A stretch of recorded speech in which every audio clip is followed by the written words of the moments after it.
الحمد لله نحمده ونستعينه ونستغفره ونؤمن به ونتوكل عليه ونعوذ بالله من شرور أنفسنا ومن سيئات أعمالنا من يهده الله فلا مضل له ومن يضلله فلا هادي له ونشهد أن لا إله إلا الله وحده لا شريك له ونشهد أن سيدنا ومولانا محمدا عبده ورسوله صلى الله تعالى عليه وعلى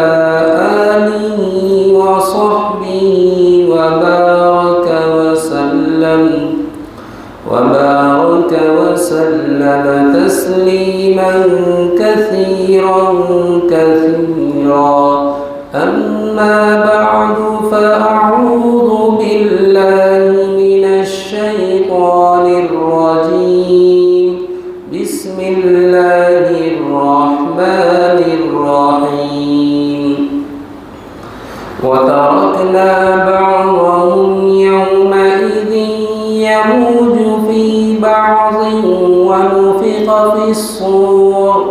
ونفخ في الصور فجمعناهم جمعا وأعرضنا جهنم يومئذ للكافرين عرضا الذين كانت أعينهم في غطاء عن ذكري وكانوا لا يستطيعون سمعا أفحسب الذين كفروا أن يتخذوا عبادي من دوني أولياء إنا أعتدنا جهنم للكافرين نزلا قل هل ننبئكم بالأخسرين أعمالا الذين ضل سعيهم في الحياة الدنيا وهم يحسبون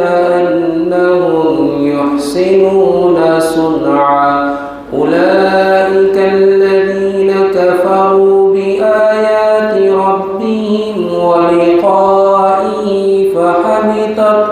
فحبطت أعمالهم فلا نقيم لهم يوم القيامة وزنا ذلك جزاؤهم جهنم بما كفروا واتخذوا آياتي ورسلي هزوا صدق الله مولانا العلي العظيم وصدق رسوله النبي الكريم ونحن على ذلك من الشاهدين والشاكرين والحمد لله رب العالمين میں پناہ مانگتا ہوں اللہ رب العالمین کی شیطان مردود کے شر سے۔ شروع کرتا ہوں اللہ تبارک و تعالیٰ کے بابرکت نام سے جو نہایت مہربان اور بہت زیادہ رحم کرنے والے ہیں، اور ہم نے ان کو اس دن کے لیے چھوڑ دیا کہ جس دن وہ آپس میں ایک دوسرے پر آپس میں گھسے رہیں گے اور پھر سو پھونکا جائے گا، بس ہم ان کو خاص طریقے سے میدان میں جمع کریں گے، اور اس دن کافروں کے سامنے ہم جہنم کو پیش کریں گے، اور وہ کافر وہ ہیں کہ جن کی آنکھیں ہمارے ذکر سے غافل رہی، پردے میں رہی، اور وہ لوگ باتوں کو سن نہیں سکتے۔ کیا کافر لوگوں کا گمان یہ ہے کہ انہوں نے جن معبودوں کو میرے بندوں میں اپنا دوست بنایا ہے میرا شریک بنایا ہے، بے شک ہم نے ان کے لیے بطور مہمانی کے جہنم کے عذاب کو تیار کیا ہے۔ آپ کہہ دیجئے کیا میں تمہیں باخبر نہ کروں خسارے والے اعمال سے؟ اور وہ اعمال ایسے ہیں کہ جن کی کوشش دنیاوی زندگی میں راہ سے بھٹکی ہوئی ہے، اور وہ یہ سمجھتے ہیں کہ انہوں نے بہت اچھا کام کیا۔ یہی وہ لوگ ہیں جنہوں نے اپنے پروردگار کی آیتوں کا انکار کیا، اس کی ملاقات کا انکار کیا، تو ان کے اعمال عکارت ہو گئے۔ بس ہم ان کے لیے قیامت میں ان کے اعمال کو کوئی وزن نہیں کر پائیں گے، اور یہ بدلہ ہے جہنم ان کے کفر کی وجہ سے، اور اس وجہ سے کہ انہوں نے ہماری آیتوں کو اور ہمارے رسولوں کو مذاق بنایا۔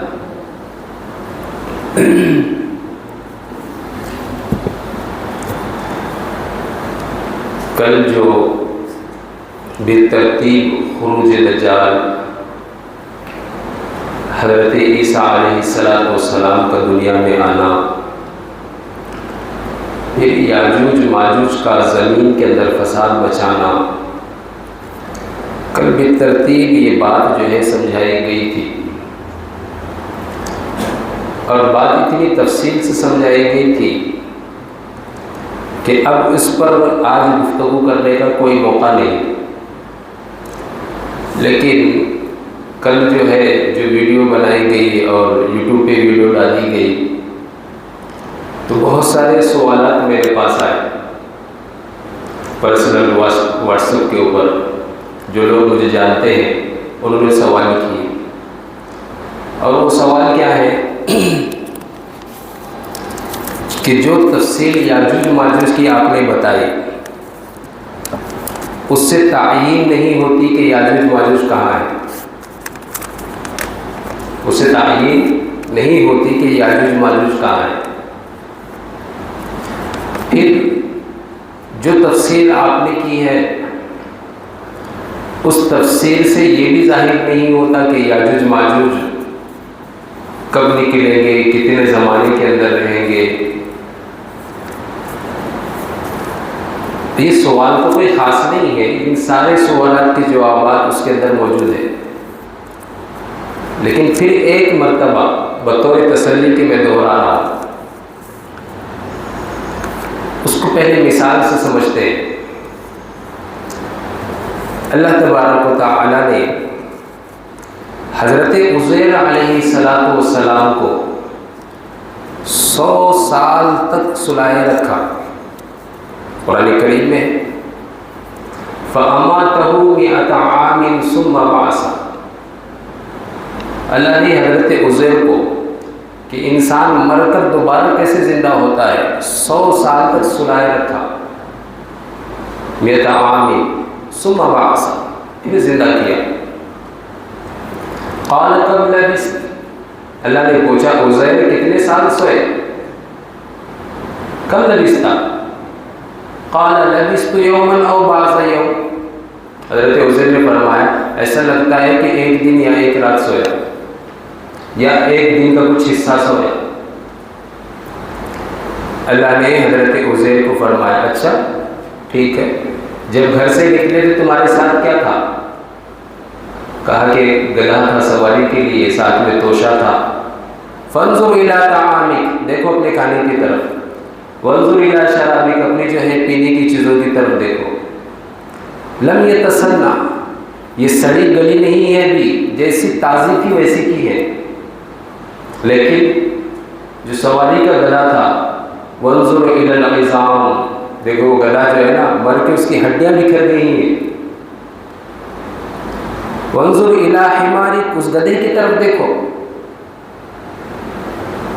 اور جب اس کی گدھے کی طرف دیکھا تو پوری ہڈیاں بوسیدہ ہو گئی تھی۔ 100 سال آدمی جب سوئے گا، عام طور پر عموماً یہ ہوتا ہے کہ آدمی مرنے کے بعد قبر کے اندر چند مہینوں کے اندر ہی اس کا جسم پورا خاک ہو جاتا ہے، سب سے آخر تک ہڈیاں رہتی ہیں، اور ہڈیوں میں بھی سب سے زیادہ دیر تک ہڈی انسان کے کمر کی ہڈی رہتی ہے۔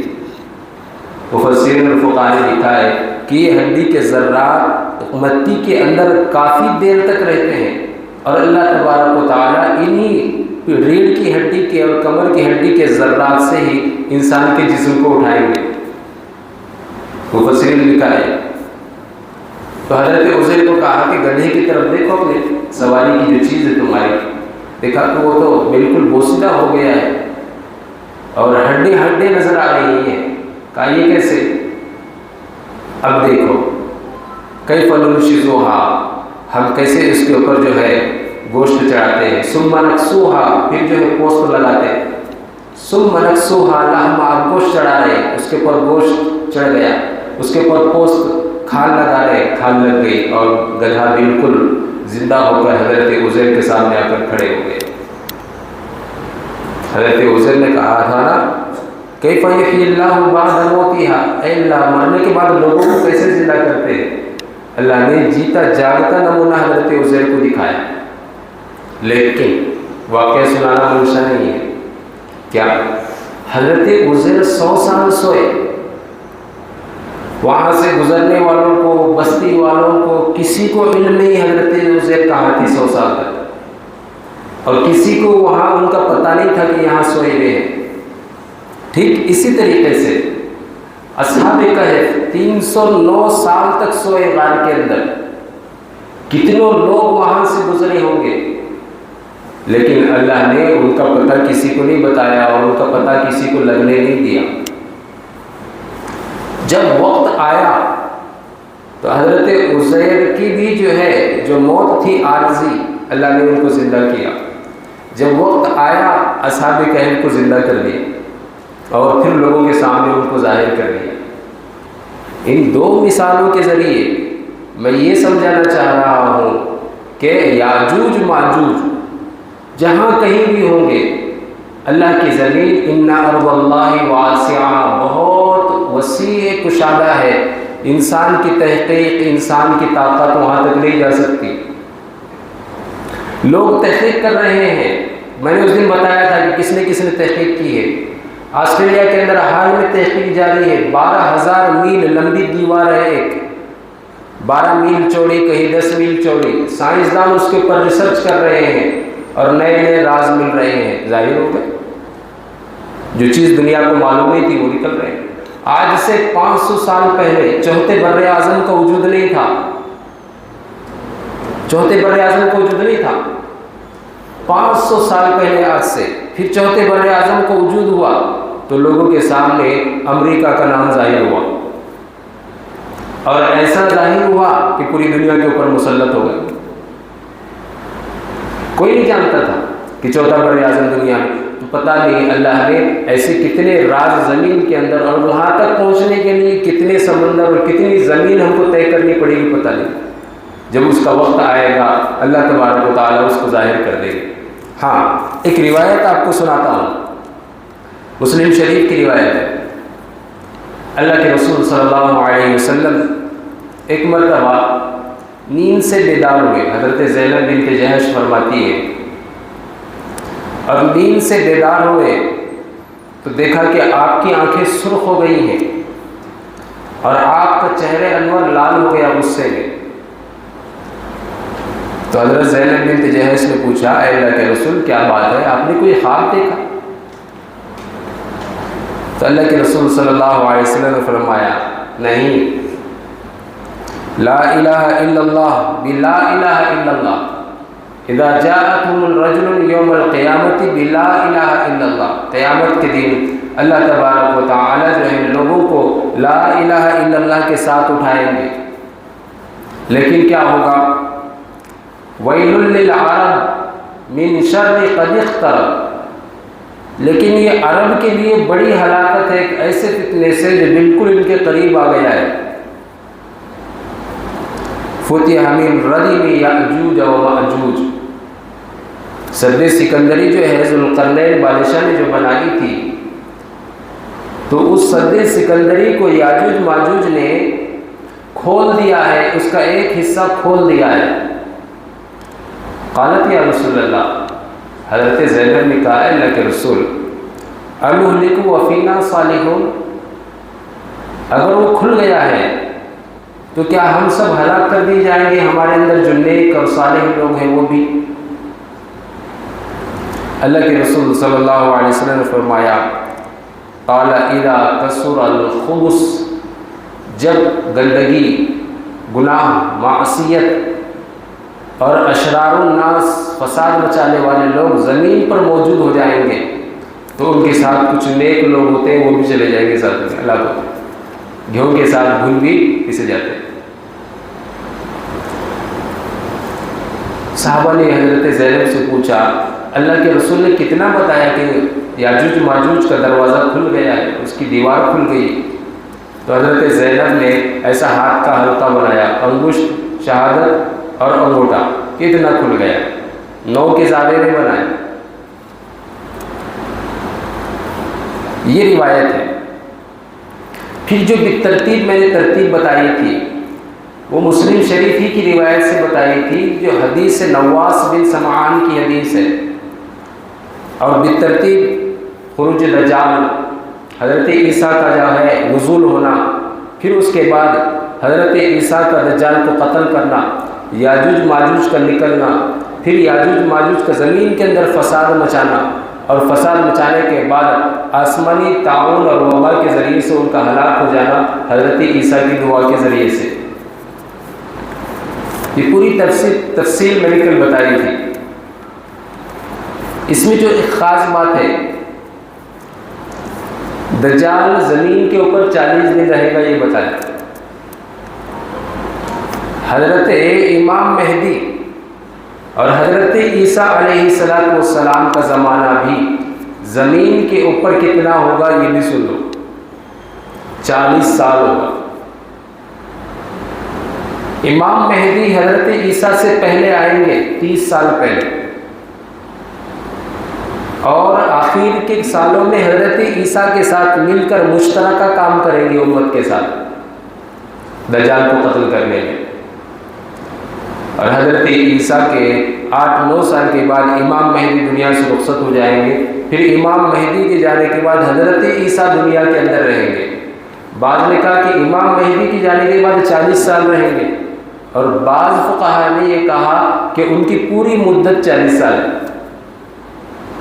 اگر امام مہدی کے جانے کے بعد 40 سال رہیں گے تو اس اعتبار سے 45 سے 47 سال مدت ہوتی ہے ان کی۔ تو حضرت عیسیٰ کو طور پر لے جائیں گے اور وہاں پر جا کر یاجوج ماجوج کے عذاب سے نجات پانے کے لیے دعا کریں گے۔ اللہ تبارک و تعالیٰ ان کی دعا کی برکت سے یاجوج ماجوج کو ہلاک کر دیں گے، اور پوری زمین کے اوپر جو ہے مردار یاجوج ماجوج پھیلے ہوئے ہوں گے۔ پھر آسمان سے پرندے آئیں گے اور یاجوج ماجوج کو ایک طرف لے جا کر جہاں اللہ کو منظور ہوگا پھینکیں گے، اور پھر اللہ آسمان سے بارش نازل فرمائیں گے، پوری زمین جو ہے دھوئی جائے گی۔ کہتے ہیں حدیث کے اندر آتا ہے کہ جب بارش ہوگی آسمان سے یاجوج ماجوج کی ہلاکت کے بعد تو 40 سال تک پوری زمین پر شرک نہیں ہوگا، صرف اللہ کی اطاعت ہی اطاعت ہوگی، اللہ کی اطاعت ہی اطاعت ہوگی، اور اللہ کی اطاعت، اللہ کی فرمانبرداری اور زمین پر گناہ نہ ہونے کے برکات اور ثمرات یہ ہوں گے کہ ایک گائے کا دودھ پورے خاندان اور قبیلے کو بس ہو جائے، اتنی برکات ہو۔ آج دنیا میں ریکارڈ ہے نا کہ پوری دنیا میں ایک گائے 24 گھنٹے میں 105 کلو دودھ دیتی ہے، دنیا کا ورلڈ ریکارڈ۔ لیکن اس وقت ایک گائے کا دودھ پیٹ بھر کر پورے خاندان اور قبیلے کو بس ہو جائے گا، فصلیں لہلہاتی رہیں گی۔ اللہ کے رسول صلی اللہ علیہ وسلم نے فرمایا کہ ایک خاندان کے سامنے ایک انار لایا جائے گا، ابھی انار ختم بھی نہیں ہوگا کہ پورا خاندان کا پیٹ بھر جائے ایک پھل کے اندر۔ یہ ہوتی ہے نیکیوں کی برکتیں اور گناہوں کے نہ ہونے کی وجہ سے ثمرات۔ یہ برکتیں آج بھی ہو سکتی ہیں، شرط کیا ہے کہ اللہ کی کامل اطاعت ہو، معصیت نہ ہو، گناہ نہ ہو۔ چنانچہ سورہ اعراف میں اللہ تبارک و تعالیٰ نے ارشاد فرمایا وَلَوْ أَنَّ أَهْلُ الْقُرَىٰ آمَنُوا ثُمَّ اتَّقَوْا، اگر یہ بستی والے، گاؤں والے اگر ایمان لے کر آئے، تقویٰ اور پرہیزگاری اختیار کریں، لَفَتَحْنَا عَلَيْهِمْ أَبْوَابَ السَّمَاءِ لَفَتَحْنَا عَلَيْهِمْ بَرَكَاتٍ مِّنَ السَّمَاءِ، تو ہم آسمان سے برکتوں کے دروازے کھول دیں۔ یہ وعدہ ہے اللہ کا۔ تو حضرت عیسیٰ علیہ السلام کے زمانے میں 40 سال تک کوئی گناہ نہیں ہوں گے، پھر اس کے بعد کچھ دن حضرت عیسیٰ زندہ رہیں گے اور پھر اللہ کی جانب سے ان کی قضا آ جائے گی۔ وقت گزرتا رہے گا، لوگوں میں پھر جو ہے شر پیدا ہو جائے گا، اور شر پیدا ہوتے ہوتے نیک لوگ ختم ہو جائیں گے۔ اللہ تبارک و تعالیٰ ایک ہوا چلائیں گے، اور اس ہوا کے چلنے کی وجہ سے جتنے بھی نیک لوگ ہیں وہ سب کے سب ختم ہو جائیں گے۔ اب صرف اشرار الناس، سب سے زیادہ شر پھیلانے والے، جن کے گٹھی کے اندر شر پڑا ہوا ہے، ایسے لوگ رہیں گے۔ تب اللہ تبارک و تعالیٰ قیامت قائم فرمائے گی۔ یہ ہے تفصیل پوری۔ اللہ کے رسول صلی اللہ علیہ وسلم، ایک روایت لے کے اللہ کے رسول صلی اللہ علیہ وسلم ایک مرتبہ آپ کے سامنے دجال کا تذکرہ ہو رہا تھا، اور اس وقت یاجوج ماجوج کا تذکرہ بھی ہوا، تو اللہ کے رسول نے قرآن کریم کی یہ آیت جہاں پر ذوالقرنین کا قصہ آیا اور یاجوج ماجوج کو جو ہے سد سکندری کے پیچھے قید کر دیا گیا، تو ایک صحابی مجلس میں سے بولے اے اللہ کے رسول صلی اللہ علیہ وسلم، میں نے اس سد سکندری کو دیکھا ہے۔ اللہ کے رسول نے فرمایا اچھا سد سکندری کو دیکھا ہے، تو پھر اس کی صفات کیا ہے بیان کرو ہمارے سامنے۔ تو صحابی نے اللہ کے رسول صلی اللہ علیہ وسلم کے سامنے صفت بیان کی، کأنہ البرد المبحر، وہ دیوار ایسی ہے اللہ کے رسول جیسے دھاری چادر ہے، دھاری دار چادر ہوتی ہے۔ طریقۃ سودا، ایک دھاری اس کے اندر کالی ہے، وہ طریقۃ الحمراء، اور ایک دھاری جو ہے اس کے اندر سرخ ہے، ایسی۔ اور کل جو تفصیل بتائی بے عینی ہی یہی ہے کہ پیتل اور تانبا، اسی طریقے سے لوہا، یہ ملا کر جب جو ہے دیوار بنائی گئی تو اس میں ایسی دھاری پیدا ہوگی۔ اللہ کے رسول نے کہا اگر یہ صفات ہے تو بالکل صحیح ہے کہ تم نے سد سکندری دیکھا ہے۔ تو جب صحابی نے اگر سد سکندری دیکھا ہے تو اس کا مطلب دنیا میں موجود ہے۔ ہاں رہ گئی اس کے ظہور کا وقت، تو یہ سارا زمانہ بالترتیب ہونا ضروری ہے۔ امام مہدی کا پہلے ظہور ہونا ضروری ہے، پھر اس کے بعد جو ہے خروج دجال ہوگا، پھر حضرت عیسیٰ آئیں گے، دجال کو قتل کریں گے، پھر یاجوج ماجوج نکلیں گے، 40 سال کا زمانہ اس کے بعد گزرے گا، پھر قیامت آئے گی، پھر نفخ سور ہوگا، پہلا سور پھونکا جائے گا، پھر پہلا سور پھونکا جائے گا تو ساری چیزیں ختم ہو جائیں گی، سب ختم ہو جائے گا، سارے انسان مر جائیں گے، زمین ختم ہو جائے گی، درخت چرند پرند سب جو ہے زلزلہ قائم ہو جائے گا اور سب ملیامیٹ ہو جائے گا۔ پھر دوسرا سور پھونکا جائے گا، تو جن لوگوں کے اعمال اور جن لوگوں کے حساب و کتاب ہونے ہیں ان کو میدان محشر کی طرف ہٹایا جائے گا دوسرے سور پر۔ پہلے سور اور دوسرے سور کے درمیان بھی 40 سال کا وقفہ ہوگا، 40۔ ایک بات یہاں پر رک کر یہ سمجھ لیں کہ علامات قیامت میں سے جو چھوٹی چھوٹی علامتیں ہیں ان کا ظہور تقریباً ہو رہا ہے اور چل بھی رہی ہیں ساری چیزیں دنیا کے اندر جو حالات اس وقت ہیں، لیکن جو بڑی علامتیں ہیں ان کا ظہور نہیں ہوا۔ چھوٹی علامتیں کیا ہیں؟ ناچ گانوں کی کثرت، فحاشیت کا ہر طرف دورہ، زنا کی کثرت، اسباب زنا کی کثرت، لوگوں کی جانوں کی اہمیت نہیں، لوگوں کا قتل، یہ ساری، پھر مادی دنیا کی طرف راغب ہونا، ماں باپ کی نافرمانی کرنا، یہ ساری جو چیزیں ہیں یہ ظاہر ہو رہی ہیں اور ہو گئی ہیں۔ یہ چھوٹی چھوٹی علامتیں، بڑی علامتوں میں سے ایک علامت ظہور مہدی ہے، اور ظہور مہدی کو بھی اس وقت لوگوں نے مذاق بنایا ہوا ہے۔ ہر کوئی کھڑا ہو جاتا ہے اور کہتا ہے کہ میں امام مہدی ہوں، ظہور مہدی ظاہر ہو گیا، مسیح موعود ہوں۔ اس کی کئی مثالیں ہیں۔ جب جھوٹے نبی پیدا ہوئے تو جھوٹے مہدی کیوں نہیں پیدا ہوئے؟ مہدی سے بڑا مرتبہ تو نبوت کا ہے، اور خود اللہ کے رسول کے زمانے میں 3 مدعیان نبوت موجود تھے۔ اس میں سے ایک عورت تھی اور 2 مرد تھے، مسیلمہ کذاب، مسعود عنسی اور شجاع بنت اقرع۔ تو جھوٹے مدعیان نبوت بھی جب دنیا کے اندر آئے ہیں، وہ بھی علامات قیامت میں سے ایک ہے۔ تو جھوٹے مہدی بھی آئیں گے اور آ رہے ہیں۔ تو سچ اور جھوٹ دونوں میں امتیاز کیسے ہوگا؟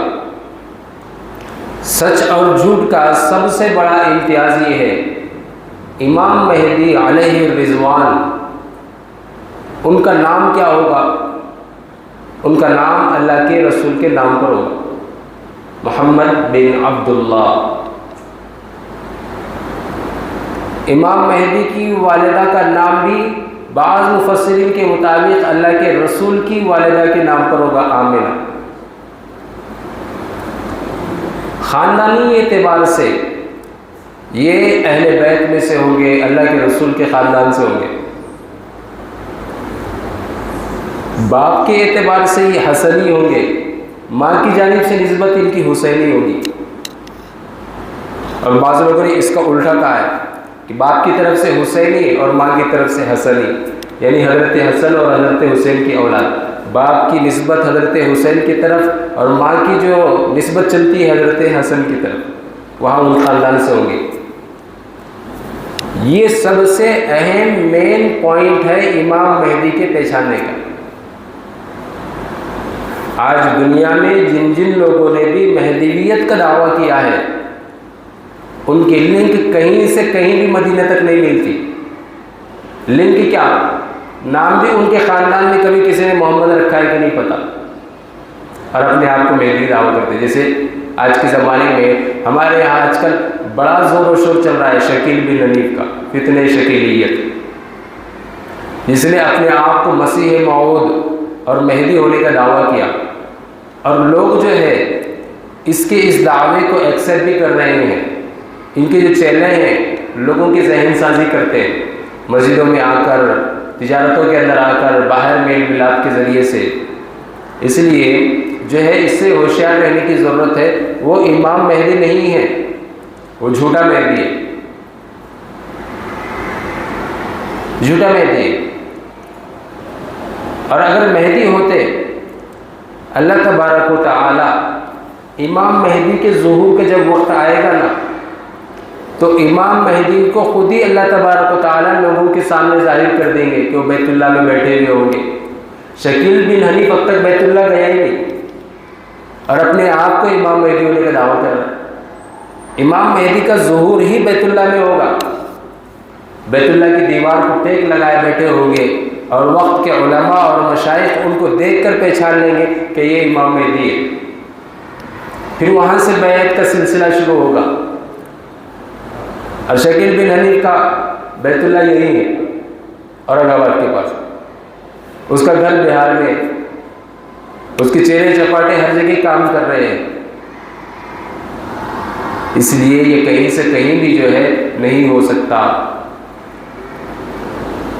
پھر امام مہدی کا جب ظہور ہوگا تو لوگوں کے سامنے آیا ہو جائیں گے، اور لوگ ان کے ہاتھوں پہ بیعت کرنے کے لیے دوڑ پڑیں گے۔ شکیل بن حنیف کہاں ہے کسی کو نہیں معلوم، بیعت کون کر رہا ہے؟ چیلے کر رہے ہیں۔ یہ فرق ہے۔ امام مہدی کے ہاتھ پہ امت خود جا کر بیعت کرے گی، اور امام مہدی خود امت کے سامنے ظاہر ہوں گے۔ شکیل بن حنیف کہاں ہے کسی کو نہیں پتا، کون سے جو ہے سرہ من را کے غار میں چھپا ہوا پتہ ہے۔ اگر مہدی ہوتا تو لوگوں کے لیے سامنے ظاہر ہو کر لوگوں کو جو ہے لوگوں کے سامنے دجالیت ہے اس دجالیت کو ختم کرنے میں پیش ہوتا۔ اس لیے لوگوں کے بولنے میں یا کسی کے بیان کرنے میں بتانے میں آپ ہرگز بالکل نہ آئیں۔ یہ نشانیاں ہیں امام مہدی کی، ان نشانیوں کو پرکھیں۔ اگر کوئی آپ کے سامنے تذکرہ نکال رہا ہے تو سمجھ لیجیے کہ وہ پکا آپ کو شکیلی بنا رہا ہے۔ یہ ساری چیزیں، یہ کچھ مختصر مجھے بتانا تھا کہ اس وقت یہ بہت ساری چیزیں جو ہے اس وقت جو ہے چل رہی ہیں، اور علماء بار بار اس کی طرف توجہ دلا رہے ہیں کہ اپنے ایمان کو بچاؤ۔ جو شکیل بن حریف کے ہاتھ پر یا اس کے چیلے چپیٹوں پر بیعت ہوتا ہے وہ ایمان سے خارج ہو رہا ہے، مرتد ہو رہا ہے۔ اور دجال کے آنے کی سب سے بڑی نشانیوں میں سے ایک نشانی کیا ہے کہ انسان مادی دنیا کا مرید بن جائے گا۔ انسان مادی دنیا کا مرید بن جائے گا، اور مادی دنیا کا مرید بن کر پھر اللہ کا خوف جب ختم ہو جائے گا نا تو غیر اللہ کی طرف راغب ہوگا۔ یہی سب سے بڑا دجل ہے، فریب ہے۔ آج جو ارتداد کی ہوا چل رہی ہے، یہ شکیل بن حنیف کی یا دوسرے اس جیسے لوگوں کی، یہ تو دین کے آڑ میں کر رہے ہیں لوگ، دین کا نام لے کر۔ اور جو بغیر دین کا نام آڑ نہیں ہے، سراسر جو ہے اسکول کالج کے بچوں پر محنت کر کے ان کے ایمان کو خراب کر رہے، ارتداد کی طرف لے کر جا رہے ہیں، یہ بھی دجال کے آنے کی تیاری ہے۔ دجال کے آنے کی تیاری کیوں؟ اس لیے کہ جو اصل خالص مومن ہوگا، پیور، وہ دجال کے سامنے جھکے گا نہیں۔ کل میں نے واقعہ سنایا کہ چاہے دجال اس کو مارے گا، قتل کرے گا، اٹھائے گا، تب بھی وہ یہی کہے گا کہ تو پکا جھوٹا دجال ہے، اللہ کے سامنے تیری کوئی طاقت نہیں ہے۔ جب وہ یہ کہے گا تو دجال کا فریب آٹومیٹک اس کی طاقت ختم ہو جائے گی۔ تو پوری دنیا، آج ہمارے ملک میں نہیں، پوری دنیا میں اسلام مخالف مہم یہ چل رہی ہے کہ اہل اسلام کو ایمان سے ہٹایا جائے تاکہ دجال کا راستہ آنے کا صاف ہو جائے، اور جتنے لوگ ایمان سے ہٹیں گے، ارتداد کی راہ پر چلیں گے، وہ سب کے سب دجال کے چیلے بنیں گے۔ ہم نہیں سمجھ رہے اس کو۔ یہ کسی کی سازش نہیں، یہ عالمی سازش ہے یہود و نصارہ کی، اور ہمارے پاس اس سازش کا ایک نمونہ ہے خالی یہ۔ ایک طرف تو یہ لوگ کھلم کھلا ارتداد کی راہ پر چلا رہے ہیں، اور دوسری طرف جو لوگ کسی صورت میں بچ بھی رہے ہیں ارتداد کی راہ سے، تو یہ شکیل بن حنیف جیسے لوگ آ کر اپنے آپ کو مہدی بتا کر ایمان کے اور دین کی آڑ میں لوگوں کا دین خراب کر رہے ہیں۔ دونوں طرف سے حملہ ہو رہا ہے وہ ایمان والوں پہ اس وقت۔ ایک باطل کھلم کھلا ہے اور ایک منافق ہے جو آستین میں چھپا ہوا ہے، پیٹھ میں جو ہے چھرا گھونپ رہا ہے، وہ شکیل بن حنیف کا فتنہ۔ اور اس سے پتہ نہیں کتنے ظاہر ہو رہے ہیں، ہوں گے ان کے نام ہمیں نہیں پتا۔ اہل ایمان کو اس سے ہوشیار رہنے کی ضرورت ہے، یہ دونوں بھی طریقوں سے۔ آج کی جو آیتیں پڑھی گئی ہیں ان آیات کے اندر یہی سمجھایا جا رہا ہے کیا کہ جس وقت قیامت قائم ہوگی، دجال کا قتل ہوگا، اور پھر اس کے بعد جو ہے یاجوج ماجوج ختم کر دیے جائیں گے، 40 سال تک دنیا رہے گی، اور پھر اس کے بعد جب نافرمانی بڑھ جائے گی اللہ تبارک و تعالیٰ قیامت کو قائم کریں گے۔ وَنُفِخَ فِي الصُّورِ فَجَمَعْنَاهُمْ جَمْعًا، اور ہم سور کو پھونکیں گے، پھر سارے کے سارے لوگوں کو جمع کر دیں گے۔ وَعَرَضْنَا جَهَنَّمَ يَوْمَئِذٍ لِّلْكَافِرِينَ عَرْضًا، اور کافروں کے سامنے جہنم پیش کی جائے گی، اور مومنوں کے سامنے کیا ہوگا؟ جنت پیش کی جائے گی۔ کافر کے سامنے جنت کا تذکرہ، جہنم کا تذکرہ خاص کیوں کیا گیا؟ اس کی وجہ کافر دنیا میں اللہ کی توحید کا منکر، قیامت کا منکر، مر کے دوبارہ زندہ ہونا اور حساب و کتاب اعمال نامے کا منکر، پھر ان اعمال نامے کے اوپر سزائیں اور جزاؤں کا منکر، اور پھر ان سزا اور جزا کے بعد جہنم میں جہاں اس کو سزا ملنی ہے اس کا منکر۔ اللہ تبارک و تعالی جہنم کو ظاہر کریں گے اور ظاہر کر کے کافر کو یہ احساس دلائیں گے کہ جتنے تو نے انکار کیے ہیں وہ سارے کے سارے تجھے جو ہے یہیں پر ملیں گے، ان سب کی سزا ابدی جہنم ہے۔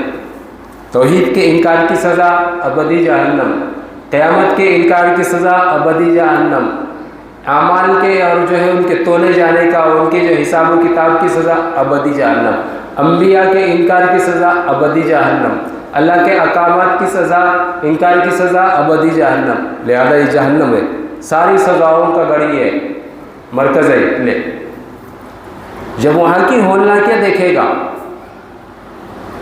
تو اس وقت یاد آئے گا الذین کانت اعینہم فی غطاء عن ذکری، یہ وہی کافر منکرین ہیں دنیا میں جن کی آنکھوں پر پردہ پڑا رہا ظاہری اعتبار سے، ورنہ حقیقی اعتبار سے دل کے اندر پردہ ہوتا ہے۔ انسان کی آنکھیں، انسان کے کان، انسان کے تمام اعضاء جو کام کرتے ہیں ان کے کام سارے کے سارے دل کے تابع ہوتے ہیں، دل ان کے اوپر حاکم ہے، بادشاہ ہے۔ دل جو خیال لاتا ہے اور دل کے اندر جو بات آتی ہے اعضاء اس کے اعتبار سے چلنے لگتے ہیں۔ اگر میرے دل کے اندر خیال نہیں آیا کہ میں نہ بولوں تو میں کیوں بولوں گا، اور مجھے یہ لگا کہ مجھے بولنا چاہیے تو فوراً زبان نے تکلم کیا، گفتگو بول، اور سمجھانے کے لیے ہاتھوں کا انداز، بولنا کرنا، چلنے کے لیے وہ پیروں کا نکلنا۔ انسان کا ارادہ جب تک نہ ہو، مثال کے طور پر اگر میں کسی سے یہ کہوں کہ بھائی چلو میرے ساتھ مسجد چلنا ہے، تو اگر میرے ارادے کے ساتھ اس کا ارادہ میچ ہو گیا اور اس کے دل کے اندر بھی یہ ارادہ آ گیا کہ مسجد چلنا چاہیے، تبھی تو قدم اٹھتے، اور نہیں آیا تو قدم نہیں اٹھتے۔ تو انسان کے ارادے جو دل کے اندر آتے ہیں ان کے تابع یہ آنکھیں، یہ کان، یہ دل، یہ ہاتھ پیر اور یہ زبان، ساری چیزیں ہوتی ہیں۔ اس لیے اصل چیز جو ہے وہ قلب ہے۔ اس لیے قرآن کریم میں بار بار لَهُمْ قُلُوبٌ لَا يَفْقَهُونَ بِهَا، کیا ان کے پاس دل نہیں ہے جو اللہ کی بات کو نہیں سمجھتے؟ ان کے پاس کان نہیں ہے کہ دل نے جو بات سمجھی ہے وہ کان کے ذریعے سے سنے، دل نے جو بات ان کو سنائی ہے کان کے ذریعے سے جو ہے اس کو سنیں، زبان کے ذریعے سے اس کو بولیں، آنکھوں کے ذریعے سے اس کو دیکھیں۔ اللہ کی قدرت کی ہزاروں نشانیاں دنیا کے اندر موجود ہیں۔ الذین کانت اعینہم فی غطاء عن ذکری، میرے ذکر سے، میری یاد سے یہ لوگ غافل رہے۔ وکانوا لا یستطیعون سمعا، اور میری باتوں کو سن بھی نہیں سکے۔ اس لیے حضرت عطا رحمۃ اللہ علیہ فرماتے ہیں کہ اصل پردہ انسان کے دل پر ہوتا ہے، اور دل کے پردے کے ذریعے سے ہی آنکھوں پر، بصارت پر پردہ آتا ہے، اور جو ہے کان کے اوپر پردہ آتا ہے۔ افحسب الذین کفروا ان یتخذوا عبادی من دونی اولیاء، جہنم پیش کر دی جائے گی اور سارا جو ہے قیامت کا منظر قائم ہوگا۔ اللہ تبارک و تعالی ان کافروں کے سامنے ہر طریقے سے دلیل و حجت پیش کریں گے۔ قرآن کریم میں قیامت کے منظر میں کافروں کے ساتھ اللہ تبارک و تعالی جو حجت اور دلیل کریں گے اس کی صورتیں ذکر کی گئی ہیں۔ پہلی صورت کیا؟ انبیاء علیہ السلام کو لایا جائے گا اور ان کے قوم کے سامنے انبیاء علیہ السلام سے یہ بات سنائی جائے گی اور یہ بات سنی جائے گی کہ کیا ہم نے تمہیں پیغمبر بنا کر بھیجا تھا؟ هل بلغت، تم نے ہماری دعوت کو امت تک پہنچایا کہ نہیں پہنچایا؟ ہماری توحید پہنچائی کہ نہیں پہنچائی؟ پیغمبر کہیں گے بلا یار، اے اللہ کیوں نہیں، ہم نے ساری آپ چاہے تو ان سے گواہی لے لیں، پیغمبروں کی گواہی آپ چاہیں تو ان سے گواہی لے لیں۔ اس وقت قوم کہے گی یہ کون ہے ہمیں نہیں پتہ، یہ کب آیا ہمارے پاس پتہ نہیں۔ کافر انکار کر دے گا پیغمبروں کا، کافر انکار کر دے گا۔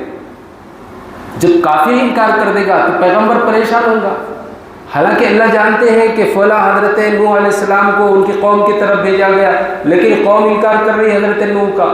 اللہ جانتے ہیں کہ حضرت نوح ان کی طرف گئے، 950 برس دعوت کا کام کیا، لیکن اب یہاں بطور دلیل کی حجت کی جب کورٹ میں کھڑے ہیں تو گواہ تو پیش کرنے پڑیں گے، دلیل تو ثابت کرنی پڑے گی۔ اللہ تبارک و تعالی حضرت نوح علیہ السلام سے کہیں گے تمہارے پاس کوئی دلیل ہے نوح کہ تم جو ہے اپنی قوم کی طرف پیغمبر بنا کر بھیجے گئے تھے؟ حضرت نوح کہیں گے ہاں اللہ کے رسول، ایک گواہ ہے میرے پاس۔ اللہ کہیں گے پیش کرو۔ اور کون ہے گواہ؟ حضرت نوح کہیں گے امت محمدیہ گواہ ہے، امت محمدیہ گواہ ہے۔ اور امت محمدیہ کو لایا جائے گا تو امت محمدیہ حضرت نوح کی پیغمبری کی رسالت کی گواہی دے گی کہ حضرت نوح اپنی قوم میں 950 برس اللہ کی دعوت کو لے کر چلے، قوم نے ان کو ٹھکرایا۔ قوم کہیں گی تمہارا ہمارے زمانے سے کیا تعلق ہے؟ تم نے کب دیکھا نوح نے ہمارے درمیان کام کیا؟ تو قوم اپنے پیغمبر کو، اپنے رسول کو پیچھے گی، امام الانبیاء کو، خاتم النبیین کو لے کر آئے گی کہ یہ ہمارے نبی برحق ہے، آخری نبی ہیں، یہ انہوں نے جو کہا ہے ہم نے اس پر صدق دل سے اعتماد کیا ہے، قرآن کریم کی حقانیت کو مانا ہے، پیغمبر رسول نے ہم کو کہا ہے، اور جو آخری پیغمبر جس نے کہا ہے وہ بالکل برحق ہے۔ یہ لِتَكُونَ لِلنَّاسِ عَلَيْكُمْ حُجَّةٌ، لوگوں کو دلیل بنایا جائے گا، امت محمدیہ کو دلیل بنایا جائے گا، اور اس امت محمدیہ کے اوپر اللہ کے رسول کی ذات کو دلیل بنایا جائے گا۔ تو پہلی حجت یہ ہوگی، پھر یہ حجت اور یہ معاملہ ختم ہونے کے بعد دوسری حجت اور دلیل اللہ تبارک و تعالیٰ پیش کریں گے۔ کس کو پیش کریں گے؟ کہ جو پیغمبر کا انکار کرتے تھے اور دنیا میں اللہ کی توحید کے منکر تھے اور معبودان باطلہ کے سامنے، ان پتھروں کے سامنے، بتوں کے سامنے سجدہ کرتے تھے، اللہ کے علاوہ ان کو بھی خدا سمجھتے تھے، ان معبودان باطلہ کو لایا جائے گا، اور ان معبودان باطلہ کو لا کر ان کو زبان دی جائے گی، اور اللہ ان سے سوال کریں گے کیا تم میرے ساتھ اس کارخانے قدرت کے اندر شریک ہو؟ کیا تم میرے برابر ہو؟ میری قدرت میں، میری حکمت میں، میرے تمام جو ہے امور کے اندر تمہاری شرکت ہے؟ پارٹنر ہو میرے؟ وہ کہیں گے نہیں، ہم نے تو ایسا نہیں کہا، ہم نے تو ایسا کبھی نہیں کہا، ہم نے تو آپ کو خدا مانا جو نیک بندے تھے ان اس میں۔ پھر ان لوگوں نے تمہیں کیسے، تمہاری کیسی عبادت کی؟ کیا تم نے ان کو حکم دیا تھا کہ تمہارے مرنے کے بعد ہمارے مجسمے بنائے جائیں، ہماری عبادت کی جائے؟ کیا تم نے حکم دیا تھا؟ وہ کہیں گے معبودان باطلہ نہیں ہے اللہ، ہم نے تو انہیں نہیں بتایا تھا کہ انہوں نے تو اپنی جانب سے خود ہی ہماری عبادت کر دی تھی۔ ہماری حالت تو یہ تھی کہ ہم جو ہے ہماری ناک پہ بیٹھی مٹی کو بھی نہیں، مکھی کو بھی نہیں ہٹا سکتے تھے۔ اس لیے یہ لوگ خود بخود جو ہے اپنے آپ جو ہے انہوں نے ہماری عبادت کی ہے، ہمارا کوئی دوش نہیں ہے اس میں۔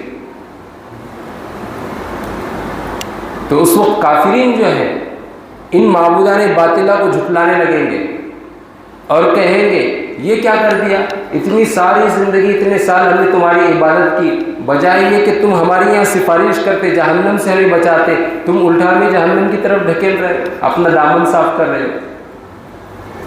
اسی کی عکاسی یہاں پر اس آیت کریمہ میں کی گئی۔ افحسب الذین کفروا، کافروں کا یقین اور اعتماد ہے، کیا وہ سمجھتے ہیں ان یتخذوا عبادی من دونی اولیاء، کہ جو میرے بندے ہیں، بندوں سے مراد یا تو فرشتے ہیں، فرشتوں کی عبادت کرتے مشرک، یا معبودان باطلہ ہیں، یا اللہ کے نیک بندے، کہ ان میرے بندوں کو، مجھ کو چھوڑ کر تم نے ان کو کارساز بنایا۔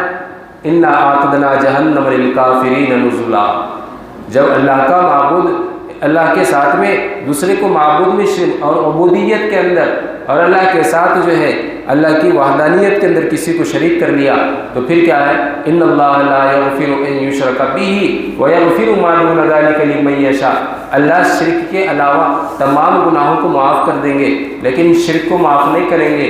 شرک کی جزا کیا ہے، فجزاؤہ جہنم خالدا فیہا، وہ اس میں ہمیشہ ہمیشہ رہے گا، ابدی طور پر جہنم میں جائے گا۔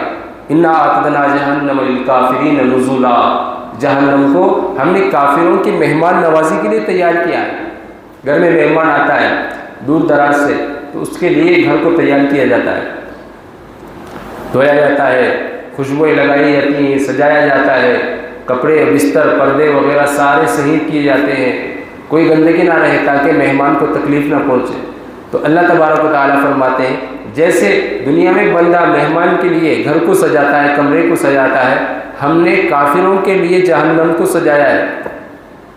اور سجایا مطلب ایسی ایسی سزائیں رکھی ہیں، ان کی مہمان نوازی کے لیے رکھی ہیں، اور ان میں کیا ہے، سب لآکلون من شجر من زقوم طعام الاسیم، گنہگاروں کا کھانا کیا ہے، سخت کڑوا پھل ہوگا، اور وہ کیا ہے، زقوم کا پھل۔ اور دوسرا کیا ہے، طعام من غسلین، جہنمیوں کے خون سے، زخم سے جو پیپ پر خون نکل رہا ہوگا وہ ان کو کھانے کو دیا جائے گا، کھولتا ہوا پانی دیا جائے گا، من ماء حمیم، اور ایسا کھولتا ہوا پانی کہ ان کا پیٹ اس سے نہیں بھرے گا، ان کا پیٹ اس سے نہیں بھرے گا بلکہ اتڑیوں کو کھینچ کر باہر نکالا جائے گا۔ یہ ان کی مہمان نوازی ہوگی۔ اب آگے یہ کافر، ان کے اعمال اکارت کیوں ہوں گے اور ان کے اعمال کیوں ضائع ہوں گے، اس کی بنیادی وجوہات کیا ہیں، اس کے دو سبب ذکر کیے گئے ہیں، اور وہ دو سبب انشاءاللہ کل بیان کریں گے۔ اور پھر اس کے بعد جو ہے اہل ایمان کا تذکرہ ہے آخر کی 5 آیتوں میں، اور جنت کے اندر جانے والے اعمال ہیں ان کا تذکرہ ہوگا انشاءاللہ۔ اگر ہو سکے تو کل ختم ہوگی یا پھر جمعہ کی نماز کے بعد سورہ کہف کی یہ تفسیر مکمل ہوگی۔ اب صرف جو ہے وہ 8 آیتیں باقی ہیں جن کی تفسیر ہونی ہے، اس میں سے 4 آیتوں میں کفار کا تذکرہ ہے، 3 آیتوں میں، اور 5 آیتوں کے اندر مومنین کا تذکرہ ہے۔ اس پر گفتگو ہوگی۔ اگر کل ان آیات کی تفسیر ختم بھی ہو گئی تو پھر خلاصے کے طور پر سورہ کہف سے کیا سبق ملتا ہے، کیا عبرت و نصیحت ہمارے لیے سورہ کہف کی روشنی میں اس دنیا میں ان حالات کے اندر زندگی کیسے بتانی ہے، ان کے اوپر گفتگو پھر جمعہ کو ہوگی۔ آخری دعا جو ہے 25 کو ہم نے جیسے کہا تھا جمعہ کو آ رہی ہے، تو جمعہ ہی کو ختم کریں گے انشاءاللہ، اور اسی دن آخری اختتامی دعا ہوگی۔ اللہ ہم سب کو عمل کی توفیق عطا فرمائے، آمین وآخر دعوانا الحمدللہ رب العالمین۔ رب صل وسلم دائما ابدا على حبيبك خير الخلق كلهم، اللهم لك الحمد كله ولك الشكر كله، اللهم اعنا على ذكرك وشكرك وحسن عبادتك، ربنا آتنا في الدنيا حسنة وفي الآخرة حسنة وقنا عذاب النار، اللهم إنك عفو كريم تحب العفو فاعف عنا يا كريم، ربنا ظلمنا أنفسنا وإن لم تغفر لنا وترحمنا لنكونن من الخاسرين، لا إله إلا الله الحليم الكريم، أسأل الله رب العرش العظيم اللهم لا تجعل الدنيا أكبر همنا ولا مبلغ علمنا ولا غاية رقبتنا يا أرحم الراحمين يا أكرم الأكرمين يا حي يا قيوم برحمتك نستغيث، أصلح لنا شأننا كله ولا تكلنا إلى طرفة عين۔ اے اللہ ہمارے گناہوں کو معاف فرما، خطاؤں سے درگزر فرما، سیئات کو حسنات سے مبدل فرما، مولا کریم رحم کا، کرم کا، عافیت کا، درگزر کا معاملہ فرما۔ اے اللہ ہمارے حالوں پر رحم فرما، کرم فرما، مولا کریم ہمارے حالوں پر رحم فرما، کرم فرما۔ مولا کریم آپ کی ذات بہت عالی ہے، آپ احکم الحاکمین ہیں، آپ آسمان و زمین کے مالک و بادشاہ ہیں۔ مولا کریم آپ ہمارے آقا ہیں، ہم غلام ہیں، آپ کے بندے ہیں۔ مولا کریم آپ کی ذات سب سے اونچی ہے، آپ کی ذات ہمیشہ باقی رہنے والی ہے۔ مولا کریم ہماری ذات فانی ہے، ہماری زندگیاں فانی ہیں۔ مولا کریم ہم عاجز حقیر بندے ہیں۔ مولا کریم آپ اپنی شاعر شان کے ساتھ رہتے ہیں، مولا کریم اپنی شاعر شان کے موافق ہم پر رحم فرما کرم فرما، مولا کریم ہم پر رحم فرما کرم فرما، مولا کریم رمضان المبارک کی برکتوں سے ہماری جو نحوست بھری گناہوں کی زندگی ہے مولا کریم اس گناہوں کی زندگی سے ہمیں دور فرما، مولا کریم نیک صالح زندگی گزارنے کی توفیق عطا فرما، مولا کریم جیسے رمضان المبارک کا یہ ماہ مبارک عظیم ہے، یہ ماہ مبارک صاف و شفاف ہے، پاکیزہ ہے، مولا کریم ایسے ہی ہماری زندگیوں کو پاکیزہ بنا، ہماری زندگیوں کو نفیس بنا، ہماری زندگیوں کو رذائل سے خبائث سے پاک بنا، مولا کریم خالص آپ کی عبادت کرنے والا اے اللہ ایمان خالص ہمیں عطا فرما، کامل ایمان عطا فرما، کامل اعمال کرنے والی زندگی بنا، مولا کریم کامل بندہ بنا، مولا کریم کامل آپ کی معرفت عطا فرما، کامل آپ کی محبت عطا فرما، اے مولا کریم کامل ساری زندگی کو آپ کے رخ پر آپ کے راستے پر چلانے کی توفیق عطا فرما، اے اللہ ہمارے دلوں کے اندر خیر ہی خیر کے جذبات پیدا فرما، شر سے ہم سب کی حفاظت فرما، مولا کریم جو بھی گناہ ہم سے جانے انجانے میں سرزد ہوئے مولا کریم ان پر توبہ کرنے کی توفیق عطا فرما، مولا کریم ان پر ہماری توبہ کو قبول فرما، مولا کریم ان پر ہماری توبہ کو قبول فرما، اے اللہ یہ عزم و ارادہ کرتے ہیں کہ آئندہ کبھی کوئی گناہ نہیں کریں گے، مولا کریم ہم بشر ہیں، غلطیاں ہوتی ہیں، مولا کریم آپ کی رحمت مولا کریم غالب ہے، مولا کریم آپ ہمارے ساتھ رحم کا کرم کا معاملہ فرمائیں، اے اللہ مسلمانوں میں جو پریشان حال ہیں ان کی پریشانیوں کو دور فرما، مولا کریم جو مقروض ہیں ان کے قرض کی ادائیگی کی شکلیں وہ صورتیں مہیا فرما، جو لوگ بیجا مقدمات میں پھنسے ہوئے ہیں ان کی رہائی کی آسان شکلیں صورتیں مہیا فرما، ان کا باہر نکلنا آسان فرما، مولا کریم جو لوگ اولاد کے اعتبار سے پریشان ہیں مولا انہیں نیک صالح نرینہ اولاد عطا فرما، اطاعت گزار اولاد عطا فرما، نکاح کے اعتبار سے جو پریشان ہیں اے اللہ انہیں نیک صالح جوڑے کے انتظامات ان کے لیے مہیا فرما، مولا کریم ہمارے ماں باپ کی عمر میں برکت عطا فرما، مولا کریم انہیں صحت و عافیت عطا فرما، مولا کریم ان کی نافرمانیوں سے ہمیں بچنے کی توفیق عطا فرما، ان کی خوب خدمت کر کے مولا کریم جنت کا مستحق بنا، مولا کریم ہمارے اساتذاؤں کو جزائے خیر عطا فرما، جو اساتذہ حیات ہیں مولا کریم ان کی عمروں میں برکت عطا فرما، صحت و عافیت عطا فرما، جو اس دنیا سے گزر گئے مولا ان کی مغفرت فرما، ان کی قبروں کو نور سے منور فرما، ان کی قبروں کو جنت کا باغ بنا، اے اللہ جو لوگ نوکریوں کے اعتبار سے پریشان ہیں مولا ان کی نوکریوں کے مسائل حل فرما، تجارت کے اعتبار سے پریشان ہیں ان کی تجارتوں میں برکت عطا فرما، ان کی تجارتوں میں خوب ترقیات عطا فرما، مولا کریم جو لوگ گھریلو مسائل کے اعتبار سے پریشان ہیں اے اللہ پرسکون اطمینان والی زندگی انہیں نصیب فرما، اے مولا کریم انہیں شریعت پر چلنا آسان فرما، یقیناً شریعت کے اندر آپ نے آسانی بھی رکھی ہے، شریعت کے اندر اطمینان و سکون بھی ہے، اے اللہ سکون والی زندگی عطا فرما، اطمینان والی زندگی عطا فرما، ایسی زندگی عطا فرما کہ جو کامل آپ کی اور آپ کے لائے ہوئے احکامات پر چلتی رہے، مولا کریم ایسی زندگی عطا فرما، مولا کریم فلسطین کے مسلمانوں کی مدد فرما، قدم قدم پر ان کی نصرت فرما، مولا کریم جو بے سہارا ہیں ان کے سہارے کے لیے مولا کریم غیب سے انتظامات پیدا فرما، اے اللہ جو رزق کے اعتبار سے پریشان ہیں مولا معصوم بچے رزق کے اعتبار سے پریشان ہیں، ننگے بھوکے فاقوں سے در بدر بھٹک رہے ہیں مولا ان کا کوئی پرسان حال نہیں ہے مولا ہم صرف یہاں سے دعا کر سکتے ہیں، کوئی اور صورت و تدبیر نہیں ہے ہمارے پاس اے اللہ، لیکن دعا کے اندر آپ نے وہ اثر رکھا ہے کہ جو تیر کے اندر بھی اثر نہیں ہوتا، مولا ہماری ان دعاؤں کو شرف قبولیت سے نواز دے مولا ان معصوم بچوں کی دھڑکنوں کو، ان معصوم بچوں کی صورتوں کی طرف نظر فرما، مولا کریم یہ لاچار و بے بس ہے، کسی کے ستائے ہوئے ہیں مولا کریم ان کی نظریں کسی پر گڑی ہوئی ہیں، یہ ہم سے امید رکھتے ہیں مولا ہماری طاقت سے ساری چیزیں باہر ہیں مولا لیکن آپ کے لیے تو کن فیکن کا معاملہ ہے مولا آپ جب ارادہ کرتے ہیں کسی چیز کا تو وہ چیز ہو جاتی ہے، مولا کریم ایسے ہی آپ کوئی معاملہ فرمائے کہ مولا کریم ان بے سہارا بچوں کے سہارا بن جائیں، ان بے سہارا بچوں اور یتیموں اور فقیروں کے مولا کریم مہوا و منجا بن جائیں۔ مولا ان معصوم بچوں کی آہوں کی لاج رکھ لے، مولا کریم ان معصوم بچوں کی یتیموں کی لاج رکھ لے، مولا کریم انہیں کامیابیاں عطا فرما، مولا کریم ان قدم قدم پر نصرت فرما، مولا کریم قدم قدم پر نصرت فرما، مدارس کی، مساجد کی، خانقاہوں کی، دین کے تمام مراکز اور شعبہ جات کی، ان میں کام کرنے والے عملے کی حفاظت فرما۔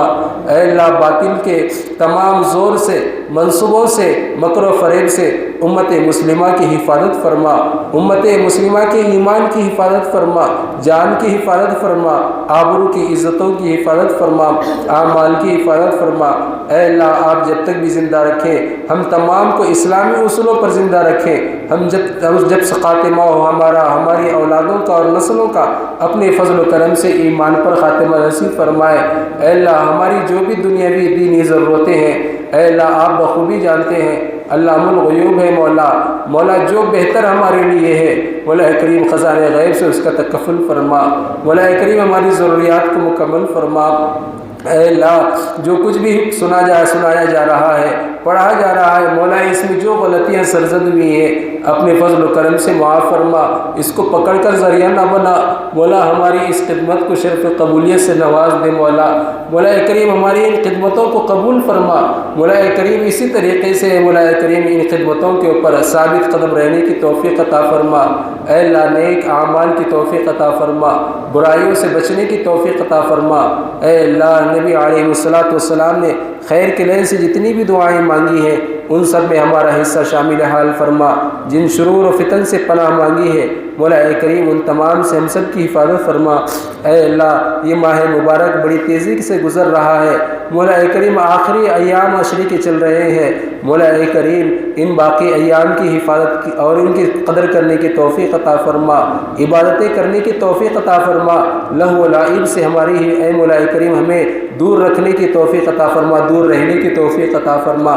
مولا کریم رمضان کی سعادتیں اور برکتیں، اس کے خیر و برکات اور انوارات ہماری زندگی میں باقیہ 11 مہینے بھی عطا فرما، اور اس کی لذتیں ہمارے لیے اے مولا کریم بقیہ 11 مہینے محسوس کرنے کی توفیق عطا فرما۔